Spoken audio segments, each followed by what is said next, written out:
I recognize Senator Judge, with the permission of Senator Judge Cayetano, of course. Maybe they can. Can they do their thing? Yes, I was going to suggest that. I have a question about tomorrow. Maybe the defense can do their huddle while I ask Yes, this exactly the question. point. Exactly the the point. question naman is, Senator Cayetano, Alan is recognized. thank you, Mr. Presiding Officer, Mr. Senate President. This is addressed actually to the Presiding Officer, Senate Pres, and our colleagues. So, are we going to have the oral arguments tomorrow about Yes. the? So, I think we all received the. Copies have been copies distributed. The last night. memoranda of the parties have been Yeah. distributed. More or to the less, Senator it's Judges. 33 and 32 pages, so that's 60 pages.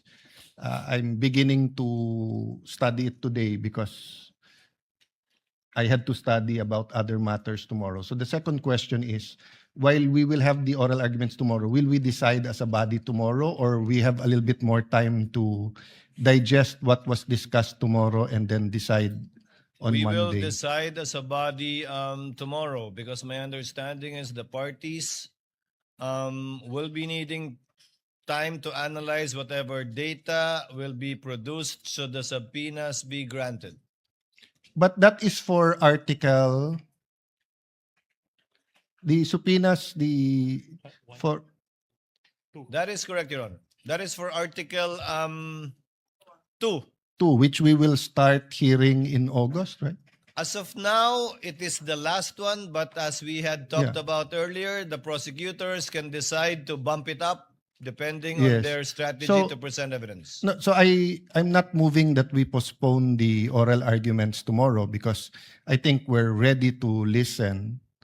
But I do want to make an intelligent decision, and there are many issues from the test nga of if it's definite, is it a fishing expedition, is 20 years, or so there's so many issues. Would it be possible that we also have our own huddle tomorrow before we decide, just in case we're not? I mean, if everyone's ready to decide tomorrow, who am I to stop the decision? But I just don't want to make a mistake in deciding at medyo makapal tong assuming we read it once tonight, maybe once tomorrow. The presiding officer yields to the Senate President with respect to the calling of a caucus tomorrow and what time. Para siya magpakain, hindi ako. Yeah. Well, let me leave it to the presiding officer and Senate President. My proposal is after the oral arguments and after all the senator judges have asked their questions, just so that we have one more night or one weekend to go through it and to. If we're not going to vote on it and we have a consensus, then no problem. And there's a precedent because we did this during the time of the late Senate President Enrile when it came to issues that were of utmost importance that could decide the impeachment trial results one way or the other, but that do have implications in terms of precedents. Especially ito pinag-uusapan natin AMLA at saka BIR. The Mr. Senate President is recognized to respond. I share the same feeling with Senator Judge Alan Cayetano. I started reading both memos, and indeed it's quite lengthy and complicated, and we need to also consult our legal teams. So may I propose, Mr. Presiding Officer, to have a caucus tomorrow at 10 a.m. So that we can thoroughly One na discuss lang. this. One na lang. May- After daw, after. See, You want it after? Mr. Senate President, I mean, I really thank you that twice already during impeachment, without talking, we have the same wavelength. May I propose that if we have a caucus after, just so that we can, So for all we during the know, break. maganda yung discussion and we're enlightened by the prosecution. And, So during the break. And to be honest, I'll probably still be reading this at 10 a.m. No? If that is the pleasure of the body, we can have a caucus maybe after, no? No, during the break. When we After call a the break. after the oral arguments, we'll pause for a break and have a caucus. We can at call that a time. longer break, Senator Judge. Thank you, All right. Senate President and Thank you. Senator. She has 2 minutes and may proceed when she's ready. Thank you, Mr. President. My question is actually addressed to both counsels, and to the witness. Yes, ma'am. So the witness also happens to be a lawyer. Apat na abogado po tayo mag-uusap dito. Pero ang pakiusap ko, speak in layman's term because we want the public to understand. Very simple question. I want to understand your appreciation of the crime of grave threats. Okay? It sounds like a simple question, but when I look at the elements, so explain ko din sa mga nakikinig. Pag tinignan natin ang definition ng crime, nandiyan yung elements. So the prosecution must always prove yung elements of the crime. Ang question ko ay, in your appreciation, dapat ba na ang supposed victim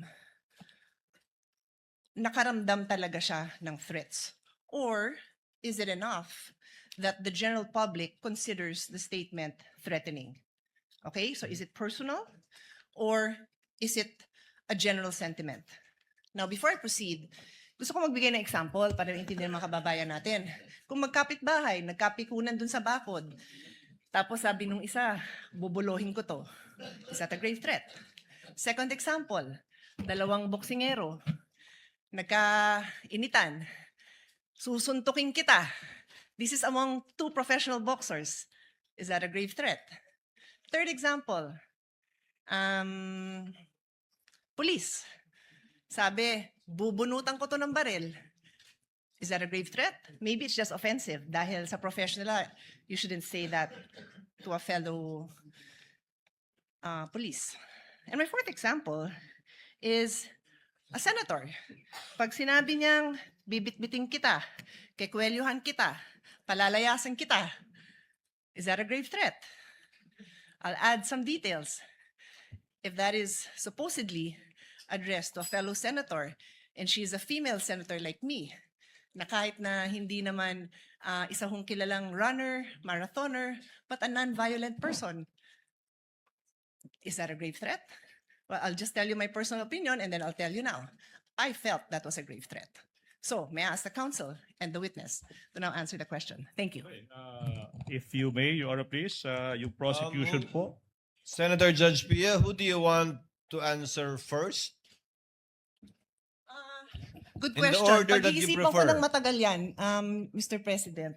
I give you the decision on that one, Mr. President. Siguro prosecution kasi Yes po. sila naman ang kailangan mag-prove ng case nila. And then the witness and then the defense counsel.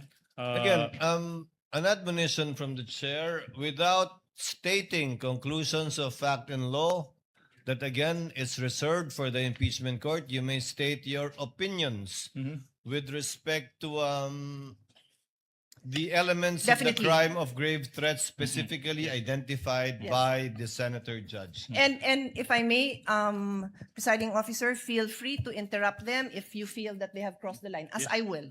That's why I just Opo, want, I repeat my question, I want to understand your appreciation of the crime. You may, Mr. President, will we allow them to cite jurisprudence? I leave it up to you. I just Opo. want to understand the appreciation kasi. Opo. What do you think? Doon sa particular pong katanungang yon ni Senator Judge Pia Cayetano na dapat ba may takot na naramdaman, correct me if I'm wrong, Senator Judge Pia, Yes. yung taong tinatakot o subject matter ng grave threats o pampublikong pagtanggap pa na nakakatakot yung mga sinabi niya laban dun sa taong tinatakot niya. Siguro a simple yes or no with a very short explanation would Opo. suffice, Mr. Presiding Officer. Attorney Ligutan, you have 2 Maraming minutes, salamat, please. Senator Pia Cayetano. Maraming salamat sa pagkakataon. Yung sagot sa tanong na iyan, yung sagot po ng prosecution, hindi po galing sa opinion ng aking mga kasama. Ito po ay isang decision. No less than the Supreme Court of the Philippines. It just so happened, Your Honors, as an answer, in answer po sa tanong ni Senator Pia Cayetano, may dalawang kaso na po yung Supreme Court. Yung isa is Paera versus People. Yung GR number, siguro yung mga law students, no? Mga law students. GR number 181626, May 30, 2011. The title is Paera versus People. Sinabi ng Supreme Court doon, wala pong batas na nagre-require na may private complainant, ibig sabihin, hindi po required na yung biktima mag-execute ng affidavit upang yung akusado po pwedeng ma-found guilty ng grave threat. Paera versus people. But more than that, Your Honor, please, may isang kaso pa. No less than the Supreme Court in the Philippines. Sinabi doon, hindi po kailangan na yung recipient mismo nakaramdam ng takot or that sineryoso yung pagbabanta. Your Honor, to repeat, etong sinabi ng Supreme Court, all that needs to be proven is that they were intended by the accused to have that effects. Yung sagot sa tanong, hindi po galing sa prosecution, hindi po opinion, galing mismo sa Supreme Court of the Philippines, Your Honor. Okay, thank you for that. So, Mr. President, can we now ask If I may add, Senator Judge P, if I remember my memory aid correctly, there are only certain private crimes that need a private complainant, and most of these are personal crimes, such as concubinage, adultery, seduction, abduction, rape, and acts of lasciviousness. Although these crimes are all entitled People of the Philippines versus the accused, without a private complainant, these crimes cannot be filed by the prosecutor in court without the cooperation or affidavit of the private complainant. Counsel for respondent will please reply to the query of Senator Judge Pia Cayetano. You also have 2 minutes, sir. All right. I will try to avoid making conclusions of fact and law, Your Honor, but I will answer in light of the facts of this case and leave it up to the discretion of this honorable court. Please, sir, you may proceed. It is our position that the statements made by the Vice President were not threats in the first place. That's why we were categorizing it as response, a mere response to a Q&A. Number one. Number two, it was never aimed directly at BBM, FL, and the former speaker. In other words, had they not watched the video, for example, they wouldn't have known about it.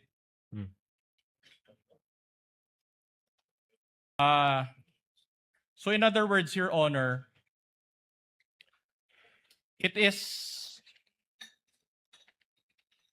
there was no threats to begin with. And so even the discussion on the elements is not really applicable insofar as determining the innocence or guilt of the Vice President. That is basically our position. That is one more thing. And practically, we maintain this position all throughout our pleadings. We never referred to that statement as threats. We always say that if at all, they were alleged threats. But we referred to the statements of the Vice President as statements, as responses. And even in my speech, that's what I said. It was a response, Your Honor. That would be all, Your Honor. Noted. you. Attorney Lotok, your response to Senator Judge Pia's question based on your investigation. You may proceed, sir. Yes, Your Honor.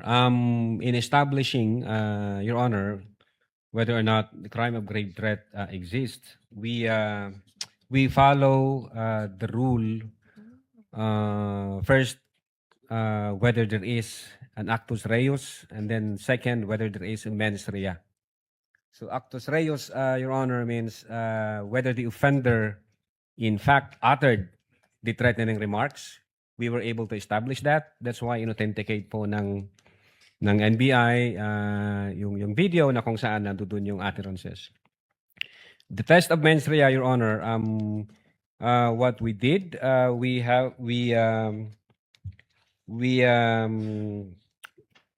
interpret the utterances objectively and in the light of the circumstances in which they were uttered, in the manner in which those utterances were spoken, the person to whom they were addressed, the utterances were addressed, the relationship between the parties, meaning the offender and the recipients, and then the reactions of the recipients, whether they treat the utterances serious or real.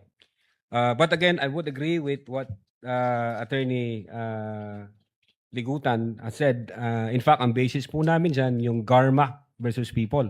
Ang isa ho doon sa sinabi ng Garma versus People, hindi ho kailangan na ma-intimidate o itrato ng recipient na seryoso yung threat na yan. Ang sufficient na maipakita lang na yun yung intensyon ng offender, na ma-intimidate at i-treat na seryoso yung utterances or threatening remarks na ginawa niya. Yun po yung naging basihan po namin, Your Honor. I hope that satisfies Senator Judge Pia Cayetano.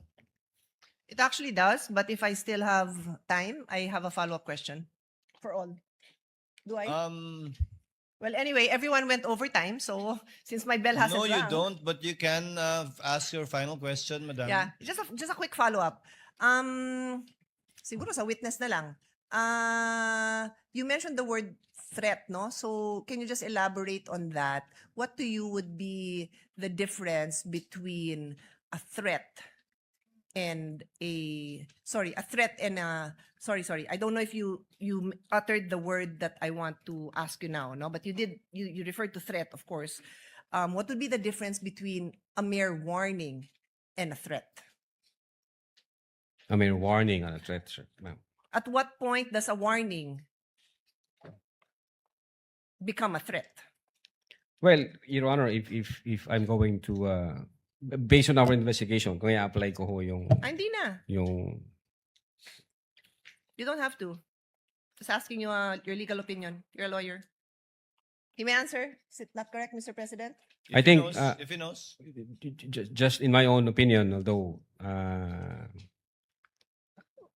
warning is maybe there is a what we call an event-based condition. Pwedeng ganon na pag inulit mo itong gagawin ko sa'yo. Pwede hong warning yon. Di ba ganun din yung Um, threat? Yung threat, Your Honor, pag ang threat is with a condition, pwede ho siyang mag-fall ng ganon. Pag sinabi ng threat is, pag ginawa mo to, ito ang gagawin ko sa'yo. Papatayin kita. Papatayin ko yung pamilya mo. Papatayin ko yung ganyan. So para siyang nag-overlap, depende sa appreciation for us ng investigator, Your Honor. But insofar as the NBI Cybercrime Division is concerned, what we did is we established the elements of the grave threats based on the surrounding facts and circumstances, and then we conclude that indeed nag-violate ho ang ating Vice Presidente. Okay. Attorney Lutok, warning in Filipino is babala. Yes, opo. Threat in Filipino is banta.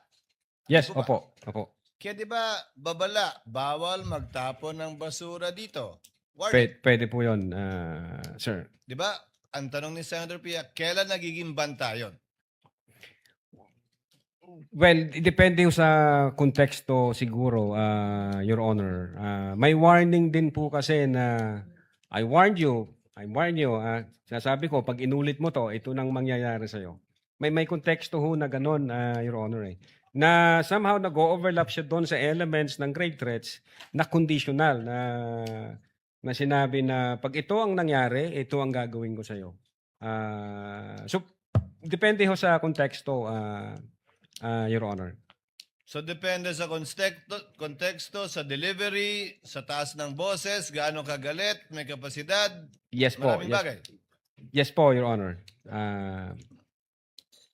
Senator Judge Pia? Yeah, so in other words, Your witness? it depends on the circumstances surrounding the incident or at the time that Yes, the yes, ma'am. utterance was made. Yes, ma'am. Okay, so laging contextual. Okay, maraming salamat sa lahat. I just want to emphasize na, Mr. Presiding Officer, I posted my question to each of the counsels and the witness precisely so that tayo masabihan na may bias. Isa lang yung binibigyan natin ng opportunity to to explain their side. I really genuinely just wanted to know what their appreciation of the definition of grave threats is. Thank you so much. We thank